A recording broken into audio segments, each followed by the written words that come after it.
Talk about Shiva Shakti, we always say mantra vidya. Because mantra is Shiva, vidya is Parvati. So the knowledge vidya is feminine? Is the female. Yeah. And the mantra is the male. Yeah, normally, huh? So mantra Shakti. Mantra Shakti would be the Shiva Shakti. Just see the words. I was just thinking about it. And I say, if that logic, then mantra vidya would become Shiva and Shakti. Because Sri Vidya is this thing of the tantric understanding of the Devi, Samayachara and the Kaulachara, both. By that logic, the mantra vidya, when you say mantra vidya, because, these words do come in Lalita Sahasranama. Mantra vidya. Yeah. Mantra vidya. And mantra, then again, if you get into the etymology of mantra, that manana trayati iti mantraha. That is, while you meditate, while you are doing manan, it protects your mind. That's mantra. What's tra then? Tra has many meanings. Tra has a couple of meanings. One is to protect. One is to take you across, to ferry you across, to transcendence. So, by that logic also, because then, see how these words are all connected. Yeah. Because the word nada, Brahma, nada, whatever, nada, this thing, Shakti, nada, Vidya, nada. Nada actually comes from the etymology is nad, which is nadi, to flow. So when you say nada, it means the flow of consciousness. So when you are practicing nada Brahma, nada is sound, there's no doubt about it, because the sound energy is a crucial energy. So when you're practicing nada Brahma, which is also the practice of the Kundalini and the chakra and all that, because in the nada Brahma, the practice is the pranava. Nada Brahma is pranava, because that's the Om. Pranava is the Om, like last time we did in praise of, and the original sound, the cosmic sound of that, which is there in every atom, anu, every atom, pranava, which is all pervading. But not any sound is pranava. Omkar sound is the pranava, because that's the cosmic sound. Also, the whole practice of your Omkara involves all the chakras. Then that brings us also, it all gets connected, because then this whole process of Nada Brahma, or to realization of the Nada, is the understanding of the stages of consciousness, which brings us back to Mandukya.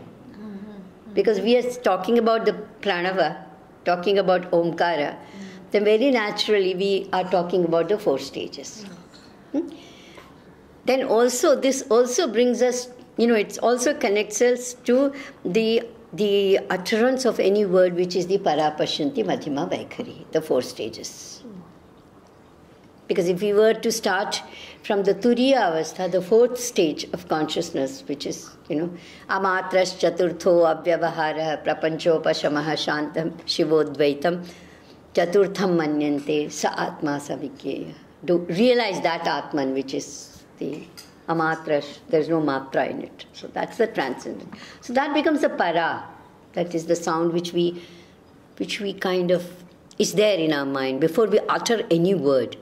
Then it comes as a pashyanti, which we have discussed all this, so I'm just kind of repeating it. Madhyama, we did para pashyanti. See, why I was just thinking was that, these words are all so well connected. And also not just words are connected, but also the thought process. So we understand one, then you realize that the link, how it opens out to the other. So it is not in isolation that we study about Parapashyanti Madhyama Vaikhari and you forget the Mandukya. No, it cannot be done. Or if you study Pranava, Omkara, then when you study Omkara, you have to understand the 4 stages. Without that, we just say, I do Omkar practice, which is fine. Nothing wrong in it. That's also kind of a purification of your energy. Those. The musicians do that, because when they do that courage, the lower notes, then they practice. Yeah. That really comes from, especially if you listen to the Tibetan chants. Yeah. Those are totally Just come from real deep. Not actually with them, it's not just a chant, but it's a practice of that. It's not just doing some chanting and So I think that's why it's so powerful.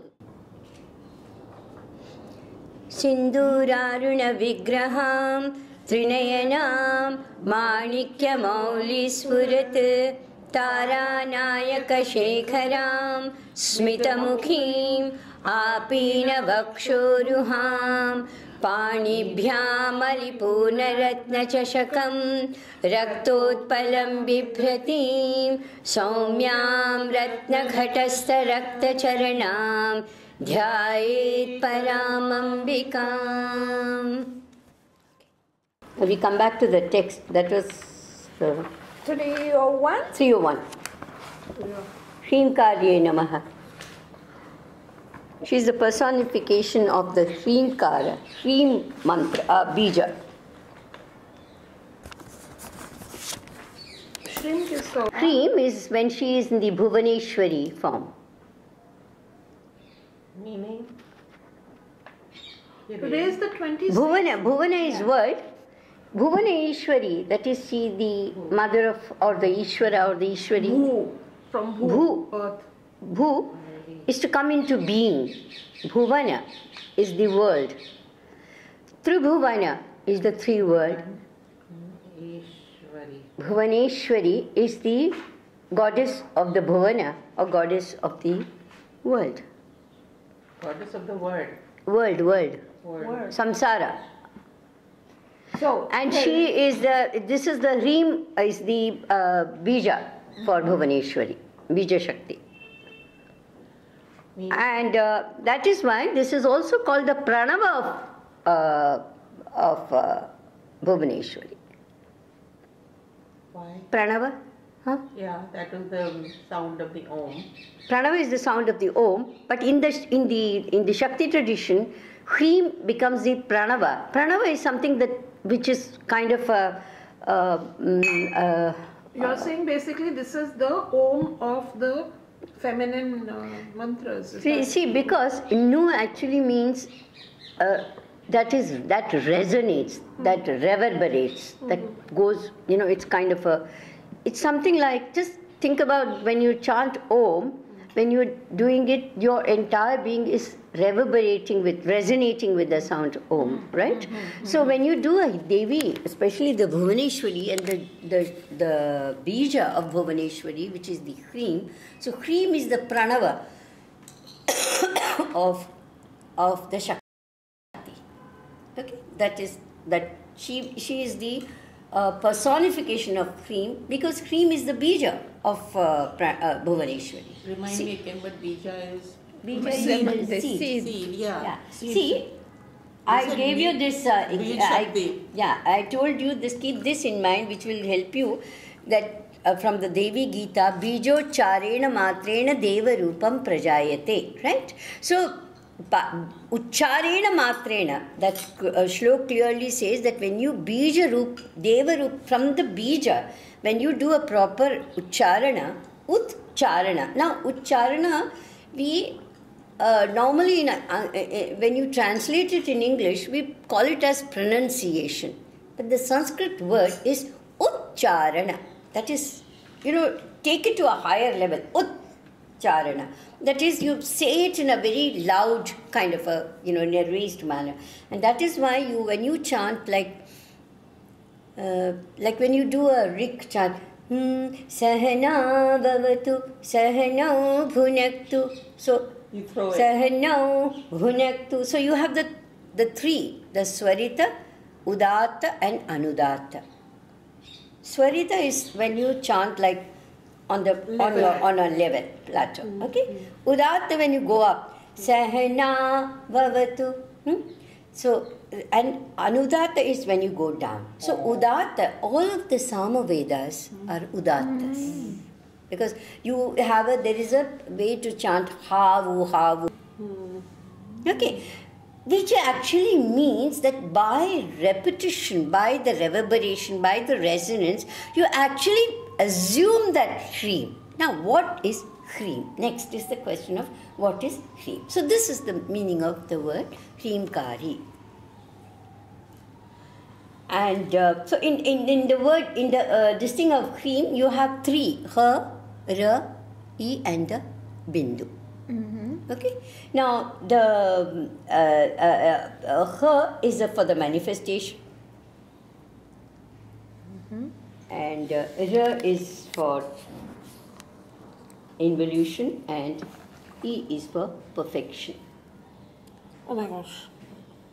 So her for Ha Manifestation. is manifestation.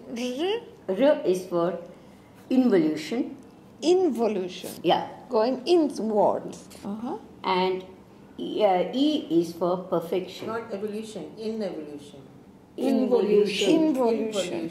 Yeah. That word is perfect. Involution. What's the meaning? So the whole meaning would be, Hreem would be manifestation, involution, What and is involution? Involution is going inside and realizing it. Interiorizing or something like that. Internalizing. This involution also gives rise to the manifestation.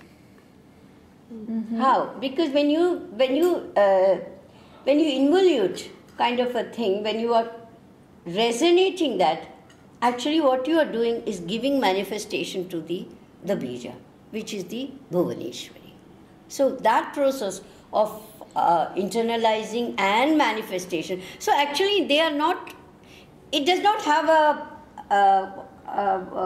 it's not sequential or anything, it doesn't follow up. It is all together that is happens, and when you chant, it's together when the sadhaka does this, that the process of involution, the manifestation, so as the process, he or she proceeds, this happens because of the constant chanting of Hreem.